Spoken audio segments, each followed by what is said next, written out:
Experience senior living inside Chennai from Elements starting at rupees 85 lakhs. Call 9790399039. இன்றைக்கு நான் நிர்வாகத்தையும் எல்என்டியும் நான் கேட்டுக்கொள்வது, இப்பொழுது 219 குளத்துக்கும் தண்ணீர் போகிறதுக்கான நடவடிக்கையை உடனே எடுக்க வேண்டும். அடுத்த ஆண்டு இந்த மாதிரி பிரச்சனைகள் வராமல் தடுக்கப்பட வேண்டும். அதற்கு என்ன வழி என்பதை அவர்கள் கண்டுபிடித்து எங்களுக்கு சொல்ல வேண்டும் என்று நான் கேட்டுக்கொள்கிறேன். தமிழகத்தில் காவல்துறையினருக்கு தகுந்த பாதுகாப்பு இல்லை, பல பாதுகாப்பு இல்லாத சூழ்நிலையில் பாஜக இல்லை, அவங்க ஏதாச்சும் ஒரு குற்றச்சாட்டு சொல்லணுங்கிறதுக்காக அப்படி சொல்கிறாங்க. அவர் சொல்கிறது எந்த வகையில் நியாயம் இருக்குது? எங்கேயாச்சும் ஒரு சின்ன சின்ன சம்பவம் நடக்கிறத வச்சுக்கிட்டு அதெல்லாம் ஒவ்வொரு சம்பவத்தை வச்சுக்கிட்டு மொத்தமாக ஸ்டேட்டு பூரா இப்படி இருக்குதுன்னு நம்ம சொல்லிட முடியாது. அதற்கு அடிப்படை என்ன அதெல்லாம் தெரியணும். அதனால் அவங்க இந்த மாதிரி மொத்தமாக காவல்துறை பாதுகாப்பு இல்லாமல் இருக்கிறது அப்படின்னு ஒரு மொத்த குற்றச்சாட்டு சொல்கிறது ஏற்றுக்கொள்ள முடியாத ஒன்று. இல்லைங்க,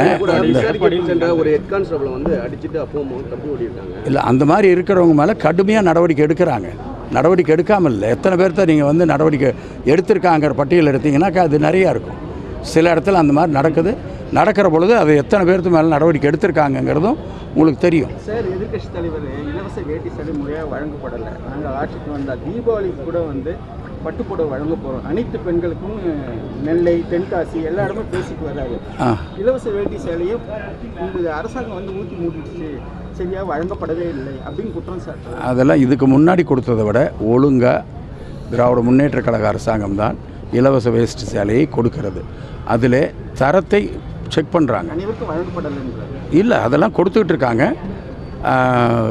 இப்போ இனிமேல் தானே தெரியும். அதெல்லாம் ஒழுங்காக கொடுத்தாங்க. எங்கெல்லாம் கம்ப்ளைண்ட் வந்ததோ அங்கெல்லாம் உடனே அட்டன் பண்ணாங்க. அந்த மாதிரியான தீபாவளியில் அனைத்து பெண்களுக்கும் பட்டுப்புடவைகள் வழங்கப்படும். இந்த அரசு அமைந்தால் ஒழுங்காக அனைவருக்கும் இலவச வேட்டி சேலை வழங்கப்படும். இல்லை, பட்டுப்புடவை இதுக்கு முன்னாடி கொடுத்தாங்களா? ஒரு 10 வருஷம் இருந்தாங்களே, ஒரே ஒரு வருஷம் கொடுத்துருந்தா இப்போ நாங்கள் நம்பலாம். இல்லை, இனி வரும் ஆட்சிக்கு வந்தது இல்லை, அது ஏன் முதல்ல பண்ணி காமிச்சிருக்கலாமா? உதாரணத்துக்கு 1500 தரேன், பட்டுப்புடவை தரேன்.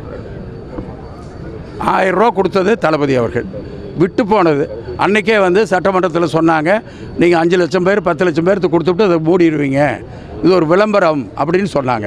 அப்போ தளபதி எந்திரி சொன்னார், நான் குறைஞ்சபட்சம் 1 கோடி பேருக்கு கொடுப்பேன், உங்கள் மாதிரி இல்லை, நான் சொன்னது செய்வேன்னாரு. 1,15,00,000 பேருக்கு இன்றைக்கி வரல கொடுத்துட்டாங்க. சொல்கிறேங்க, அவரை விட நீங்கள் ரொம்ப பேர்த்துக்கு நாங்கள் கொடுத்துருக்கோம். இப்போது உங்களுடன் ஸ்டாலின்கிற முகாமில் நோக்கமே அவங்களுக்கு இருக்கிற பிரச்சனைகள் அதெல்லாம் விட்டு போச்சோ, அதிகாரிலிருந்து கொடுக்குறாங்க, மனு கொடுக்குறாங்க. சில நேரத்தில் காலதாமதம் ஏற்பட்டு விடுகிறது, மற்ற பணியின் காரணமாக, அல்லது அந்த அதிகாரி மாற்றப்படுகிற காரணத்தால் சில காலதாமதம் ஏற்பட்டு விடுகிறது. எனவே இதற்கு எடுத்துக்கிட்டு 45 நாள் டார்கெட் கொடுத்துருக்காங்க. அதில் இப்போ உரிமை தொகை அது நிறைய வருகிறது. அதை ஆய்வு செய்து அவர்கள் அத்தனை பேருக்கும் கிடைப்பதற்கான ஏற்பாட்டு செய்வதற்கு நம்முடைய துணை முதலமைச்சரிடத்திலே தளபதி அவர்கள் பொறுப்பை ஒப்படைத்திருக்கிறார்கள். அதனால் கண்டிப்பாக திராவிட முன்னேற்ற கழகம் மற்ற ஆட்சி செய்ததை விட மிகச்சிறப்பாக செய்து கொண்டிருக்கிறது, செய்யும். அதெல்லாம் பின்னாடி அறிவிப்பு வரும் என்ன வருதுங்கிறது.